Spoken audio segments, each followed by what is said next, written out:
मुकाबला news 24 digital माध्यमातील एक विश्वसनीय नाव। मुकाबला न्यूज 24 च्या बातम्या आणि जाहिराती पाहण्यासाठी सबस्क्राइब, लाईक आणि बेल आयकॉनवर क्लिक करा। यवतमाळ जिल्ह्यात मतदान 26 एप्रिल रोजी 21,61,168 मतदार। जिल्हाधिकारी डॉक्टर पंकज आशिया यांची पत्रकार परिषदेत माहिती। आदर्श आचारसंहिता जाहीर झाली असून यवतमाळ जिल्ह्यात लोकसभेच्या जागेसाठी शुक्रवार 26 एप्रिल रोजी मतदान होणार असल्याचे जिल्हाधिकारी डॉक्टर पंकज आशिया यांनी शनिवार 16 मार्च रोजी सायंकाळी 5 वाजता घेतलेल्या पत्रकार परिषदेत सांगितले। या संदर्भात 28 मार्च रोजी अधिसूचना काढण्यात येणार आहे। 4 एप्रिलपर्यंत नामांकन दाखल करण्याची प्रक्रिया सुरू राहणार असून 5 एप्रिल रोजी त्रुटी काढण्यात येणार असून 8 एप्रिलपर्यंत नामांकन परत घेता येणार आहे। तर 4 जून रोजी मतमोजणी होणार असल्याचे त्यांनी सांगितले।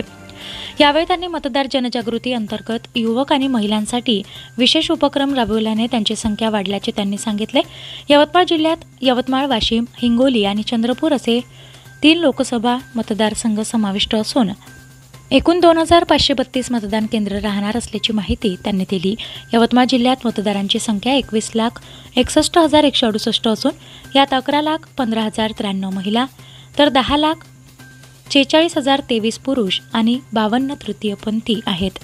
85 वर्षावरील वयाच्या मतदारांची संख्या 23,743 असून दिव्यांग मतदार 15,597 आहेत। जिल्ह्यात ग्रामीण भागातील 18 ठाण्यांअंतर्गत संवेदनशील मतदान केंद्र असून भेट देऊन तेथील आढावा घेण्यात आल्याचे डॉक्टर पंकज आशिया यांनी सांगितले। जिल्ह्यात आदर्श मतदान केंद्रे 12, महिलांद्वारे संचालित 7, युवकांद्वारे संचालित 7 आणि दिव्यांगांद्वारे संचालित 7 मतदान केंद्रे आहेत।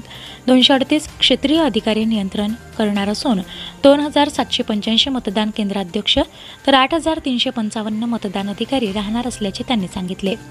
निवडणूक सुरळीत होण्यासाठी FSTची 44, SSTची 68, VSTची 25, VVTची 15, अकाउंटिंग 7, MCMC 1 तर AEOचे 7 पथक तयार करण्यात आले आहे असेही ते म्हणाले। जिल्हाधिकारी कार्यालयात मतदारांकरिता 1950 हा टोल फ्री क्रमांक सुरू करण्यात आला असून स्वतःचे मतदान केंद्र माहीत करून घेण्यासाठी बूथ ॲप तर उमेदवाराची माहिती जाणून घेण्यासाठी निवडणूक आयोगाने ॲपची सुविधा उपलब्ध करून दिल्याची माहिती जिल्हाधिकारी डॉक्टर पंकज आशिया यांनी दिली। मुकाबला न्यूज 24 डिजिटल माध्यमातील एक विश्वसनीय नाव।